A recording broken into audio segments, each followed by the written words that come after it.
नमामीशमीशाननिर्वाणरूपं विभुं व्यापकं ब्रह्मवेदस्वरूपं निजं निर्गुणं निर्विकल्पं निरीहं चिदाकाशमाकाशवासं भजेहम।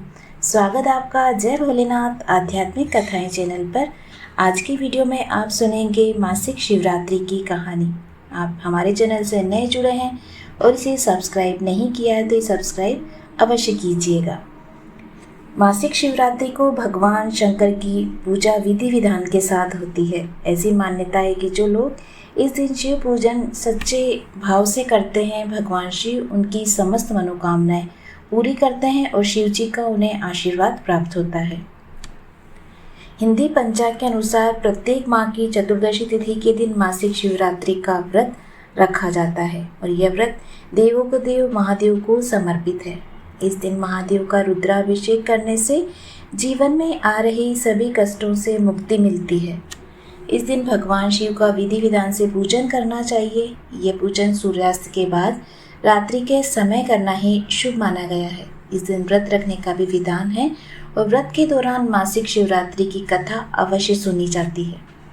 शिव पुराण के अनुसार प्राचीन काल में चित्रभानु नामक एक शिकारी था जो जानवरों की हत्या करके अपने परिवार का पालन पोषण करता था। उस शिकारी पर एक साहूकार का कर्ज था और लंबे समय से वह कर्ज नहीं चुका पा रहा था, जिससे क्रोधित होकर साहूकार ने शिकारी को शिव मठ में बंदी बना लिया। संयोग से उस दिन शिवरात्रि थी। साहूकार के घर पूजा हो रही थी तो शिकारी ध्यानमग्न होकर शिव संबंधी धार्मिक बातें सुनता रहा। चतुर्दशी को उसने शिवरात्रि व्रत की कथा भी सुनी। शाम होते ही साहूकार ने उसे अपने पास बुलाया और ऋण चुकाने के विषय में बात की। शिकारी अगले दिन सारा ऋण चुकाने का वचन देकर बंधन से छूटकर चला गया। अपनी दिनचर्या की भांति वह जंगल में शिकार के लिए निकला, लेकिन दिन भर बंदी गृह में रहने के कारण भूख प्यास से व्याकुल था। शिकार खोजता हुआ बहुत दूर निकल गया। अब अंधेरा हो गया और उसने विचार किया कि रात जंगल में ही बितानी पड़ेगी। वन में एक तालाब के किनारे एक बेल के पेड़ पर चढ़कर रात बिताने का इंतजार करने लगा। बिल वृक्ष के नीचे शिवलिंग था जो बिल्व पत्रों से ढका हुआ था। शिकारी को उसका पता नहीं था। पड़ाव बनाते समय उसने जो टहनियाँ तोड़ी वे संयोग से शिवलिंग पर गिरती चली गई। इस प्रकार दिन भर भूखे प्यासे शिकारी का व्रत भी हो गया और शिवलिंग पर पत्र भी चढ़ गए। एक पहर रात्रि बीत जाने पर एक गर्भिणी हिरणी तालाब पर पानी पीने पहुंची। शिकारी ने धनुष पर तीर चढ़ाकर जो ही प्रत्यंचा खींची। हिरनी बोली, मैं गर्भिणी हूँ और शीघ्र ही प्रसव करूंगी। तुम एक साथ दो जीवों की हत्या करोगे जो कि ठीक नहीं। मैं बच्चे को जन्म देकर शीघ्र ही तुम्हारे समक्ष प्रस्तुत हो जाऊंगी, तब तुम मुझे मार लेना। शिकारी ने प्रत्यंचा ढीली कर दी और हिरनी जंगली झाड़ियों में लुप्त हो गई। प्रत्यंचा चढ़ाने और ढीली करने के वक्त कुछ बिलपत्र अनायास ही टूटकर शिवलिंग पर गिर गए। इस प्रकार उसने अनजाने में ही प्रथम पहर का पूजन संपन्न कर लिया। कुछ ही देर के बाद एक और हिरनी उधर से निकली। शिकारी की प्रसन्नता का ठिकाना न रहा। समीप आने पर उसने धनुष पर बाण चढ़ाया। उसे देख हिरनी ने विनम्रता पूर्वक निवेदन किया, शिकारी, मैं थोड़ी देर पहले ऋतु से निवृत्त हुई हूँ, कामातुर विरहिणी हूँ, अपने प्रिय की खोज में भटक रही हूँ। मैं अपने पति से मिलकर शीघ्र ही तुम्हारे पास आ जाऊंगी। शिकारी ने उसे भी जाने दिया। 2 बार शिकार को खोकर उसका माथा ठनका। वह चिंता में पड़ गया। रात्रि का आखिरी पहर बीत रहा था। इस बार भी धनुष से लगकर कुछ बेलपत्र शिवलिंग पर जा गिरे। दूसरे पहर की पूजा भी संपन्न हो गई। तभी एक अन्य हिरणी अपने बच्चों के साथ उधर से निकली। शिकारी के लिए वह स्वर्णिम अवसर था। उसने धनुष पर तीर चढ़ाने में देर नहीं लगाई। वह तीर छोड़ने ही वाला था कि हिरणी बोली, हे शिकारी, मैं इन बच्चों को इनके पिता के हवाले करके लौट आऊंगी। इस समय मुझे मत मारो। शिकारी हंसा और बोला, सामने आए शिकार को छोड़ दूं, मैं ऐसा मूर्ख नहीं।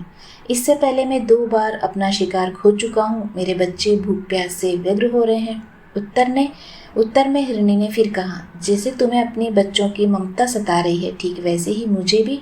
शिकारी, मेरा विश्वास करो, मैं इन्हें इनके पिता के पास छोड़कर तुरंत लौटने की प्रतिज्ञा करती हूँ।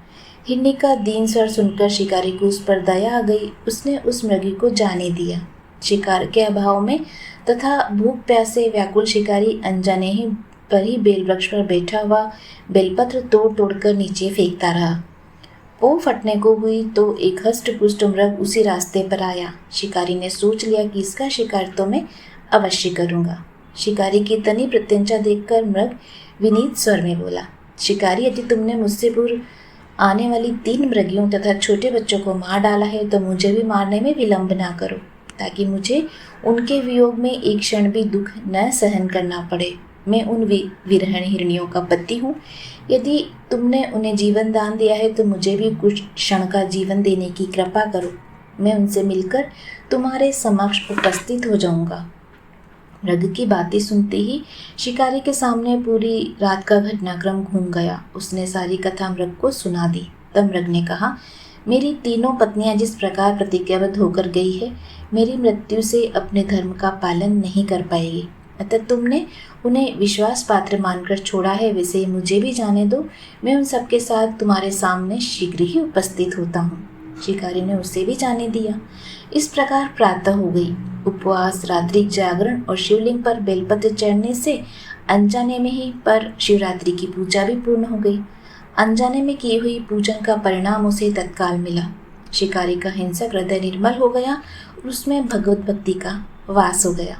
थोड़ी देर के बाद वह मृग परिवार सहित शिकारी के समक्ष उपस्थित हुआ ताकि वह उनका शिकार कर सके। किंतु जंगली पशुओं की ऐसी सत्यता, सात्विकता और सामूहिक प्रेम भावना देखकर शिकारी को बड़ी ग्लानि हुई। उसने मृग परिवार को जीवन दान दे दिया। अनजाने में शिवरात्रि के व्रत का पालन करने पर शिकारी को मोक्ष की प्राप्ति हुई। जब मृत्यु काल में यमदूत उसके जीव को लेने आए तो शिवगणों ने उन्हें वापस भेज दिया तथा शिकारी को शिवलोक ले गए। शिव जी की कृपा से अपने इस जन्म में राजा चित्रभानु अपने पिछले जन्मों को याद रख पाए और महाशिवरात्रि के महत्व को जानकर उसका अगले जन्म में भी पालन कर पाए। उम्मीद है आपको आज की ये मासिक शिवरात्रि की कहानी पसंद आई होगी। इसी तरह की हिंदू धर्म से जुड़ी कहानियाँ, शुभ मुहूर्त, पूजा विधि सुनने के लिए आप हमारे चैनल से जुड़े रहिए। भगवान भोलेनाथ आपके सभी मनोरथ पूर्ण करें। जय शिव शंभू।